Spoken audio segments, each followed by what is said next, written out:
Got out here with me today. Ain't it cute, y'all?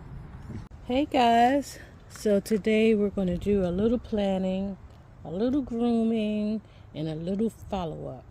So a few weeks ago, Mr. Wright and I planted some sweet peas down in directly into the raised garden bed here.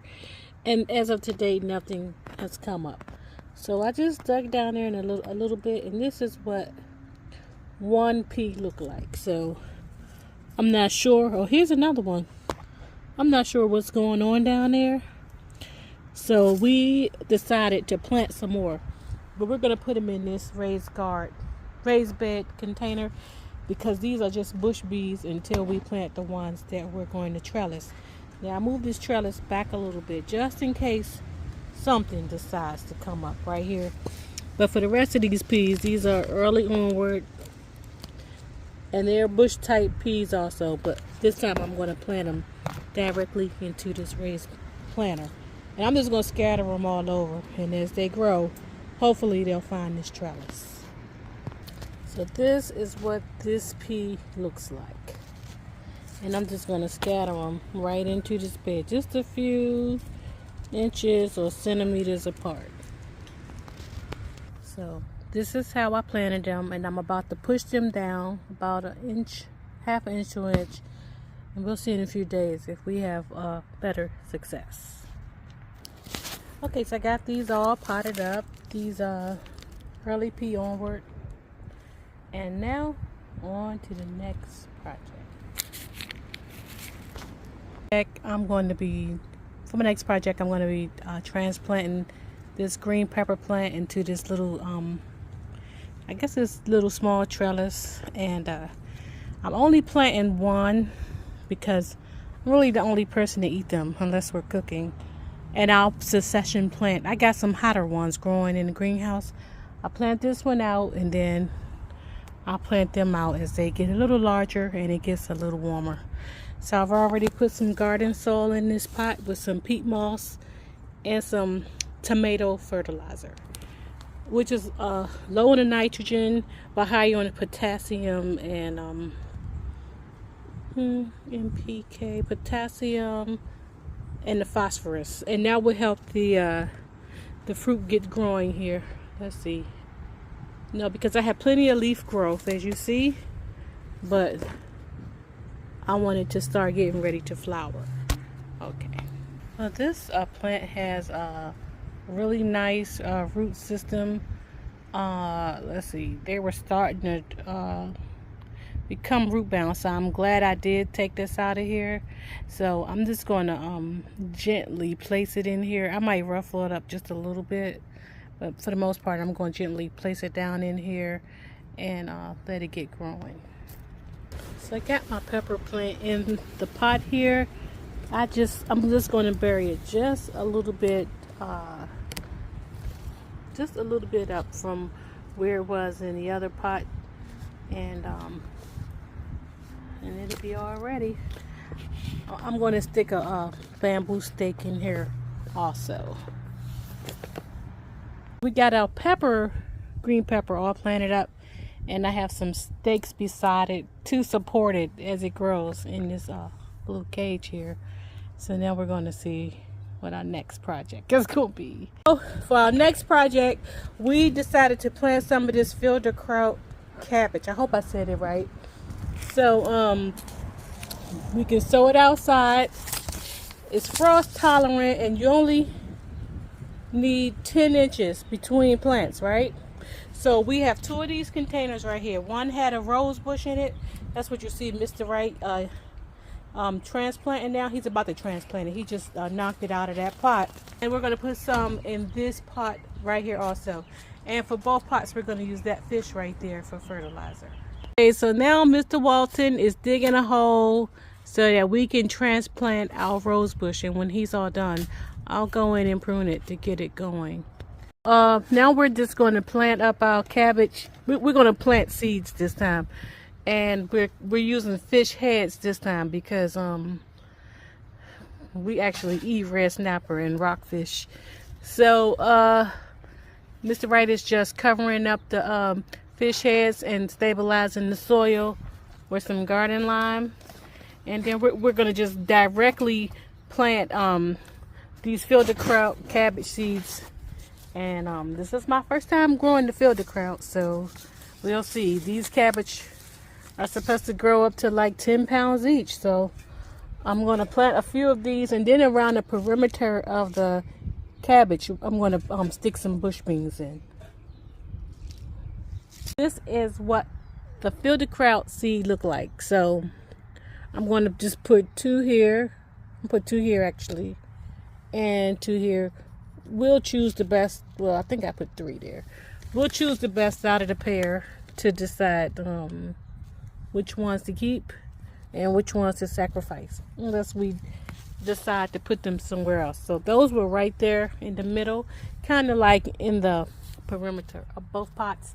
Down around the edge of the pots, we're going to add some top crop bush beans. And the reason why we're adding these bush beans, besides the garden lime and the fish heads we put in there, these garden beans will add nitrogen to the soil from the roots. It's going to fix some nitrogen. These beans will be up and ready before those cabbages will be ready.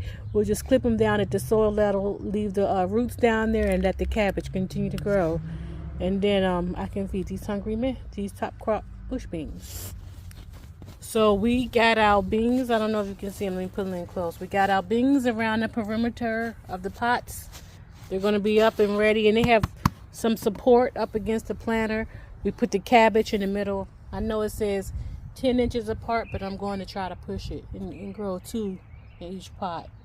So after I move this spider right here, Mr. Wright is going to put a tomato cage down on the sides of the pot, just so that in case our bush beans need some extra support, they have it. Now, I'm not sure if we just push the cabbage seeds down to the middle of the pot, but just in case, I'm going to throw a couple more seeds on top. Just the cabbage seeds. And then we just going to poke in our green beans or top crop beans, just like this, an inch or 2 down. And then we're going to water it in before we go in. And we'll keep you guys up to date on our progress.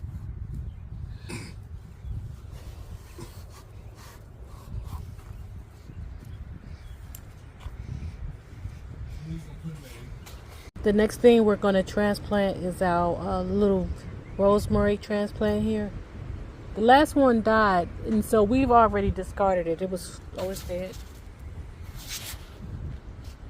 Now we're going to do our next project. I was going to put this rosemary seedling into this pot right here, but I changed my mind.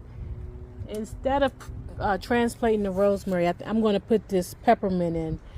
Because the peppermint looks, it looks like it wants to come out of this pot. You see the roots at the bottom.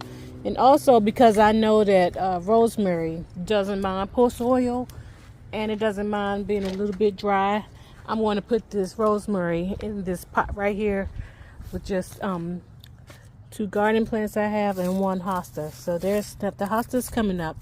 There's nothing else in here. So I'm going to put the rosemary here and then come back. So very quickly, because I think we're going to get some rain or a storm or something. I know about tomorrow. So today I'm going to, looks like I have another hosta coming up right there. So I won't put the rosemary there. Let's see. Let's try this spot here. And when I'm done, or when everything grows, I need to take a picture for next year so I know not to put anything else in here since all of these things come back. So this rosemary is pretty dry. There it is. So I'm just going to put it right there. I am going to give it a little water today, even though I know it's going to rain, just to get it settled in, and then I know I can ease up. So that was done. How easy.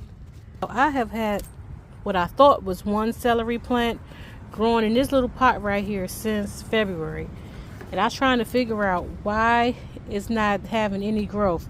So I actually took it out of that little pot, out of this little pot, and I realized I had 1, 2, 3, 4, 5 plants in here, and maybe it just wasn't happy because they are this one. It's trying to get a new the true celery leaves, but it probably just wasn't enough nutrition in that peat soil. That's all it was peat soil, very peat soil, no nutrients. So I think they did fairly well. I have one left here, one seedling left here. I'm just going to plant it right there, and then hopefully when the rain comes in, everything will be happy. I am going to offer it some fertilizer also. So this is all 5 of my celery seedlings all potted up, and I'm going to set it out in a partly cloudy area so that it can get some of the rain, and even though it's been in and out, it won't be going to shock from being outside. Mr. Wright is going to put our peppermint plant right into the middle of this container here, and we talked about it. The reason why we're going to put the peppermint plant in the container and not in the ground is because we know it's invasive and that it will take over your entire bed of where you put it, and we don't want to do that. We want to have it nice and contained in here. Let me take a look at these roots on these on this plant. They are really they were root bound in our container, so Mr. Wright is just breaking them up a little gently around the sides, just a little bit, so that it can tell. He's telling the plant, okay, we're about to plant you in this container, so you can spread your roots out and you don't have to grow like in a circle like what it was trying to do. So that's our peppermint plant all potted up. It doesn't look happy right now, but hopefully in a few days it'll be happy again. Well, Mr. Wright and I went to the flea market, actually the farmer's market, and we brought some tangerines. Well, he got some tangerines, but we ate them, and we thought those tangerines were seedless, but I managed to find 4 seeds, and I'm glad I did, because we bought 4 tangerines and they were $5. So that was like $1.25 each for each tangerine.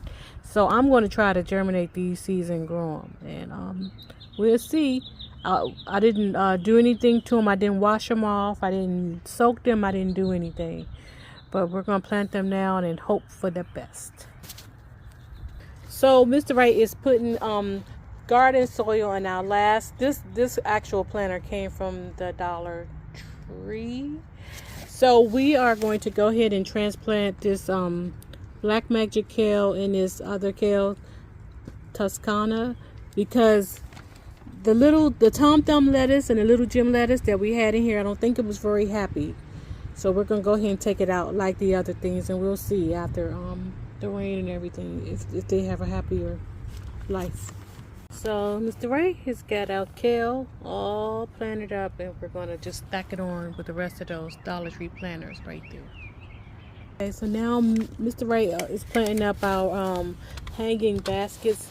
So for these 3 hanging baskets right here, we are planting French marigolds. We're transplanting French marigolds. And because the roots are so bound, they've been in there for so long, he just teased them apart a little bit so that they will very soon get adjusted to their new home.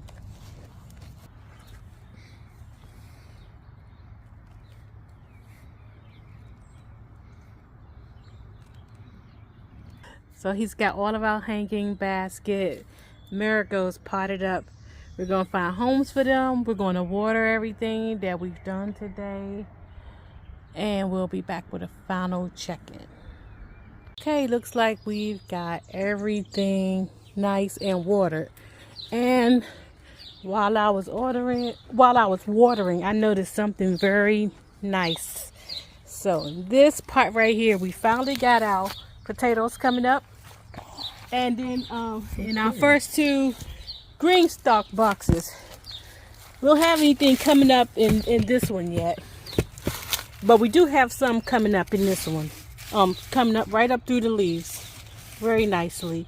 Now this one right here, when I was looking in this one, I noticed one that the potatoes, you see that they're not really covered, so I had to get my muscle man out here so he can throw some more soil on the top of here for me, so we can get these going also.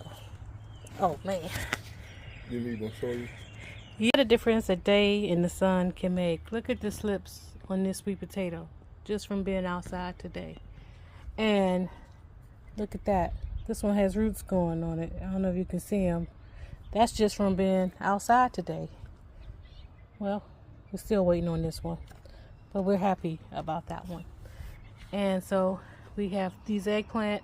I think I'm going to take these eggplant to work and give them to my co-workers. And some of these vine and tomatoes, I don't think we're actually going to plant those until next week. We're still waiting on our loofah seeds there, and we won't plant those until later. Here we have those tangerine seeds that we found in those delicious tangerines. And also in these 3 pots we have our Malabar spinach. As soon as that spinach starts to grow, we're going to put it up the teepee. And this is the teepee that we strung up yesterday. That teepee right there. We'll grow it right up there. And then of course the tomatoes and cantaloupe melons will go up these trellises. And then we're both so excited about this grapevine. I was going to pluck the grapes off of here that are growing, but I decided to change my mind because I took a look at this wood here.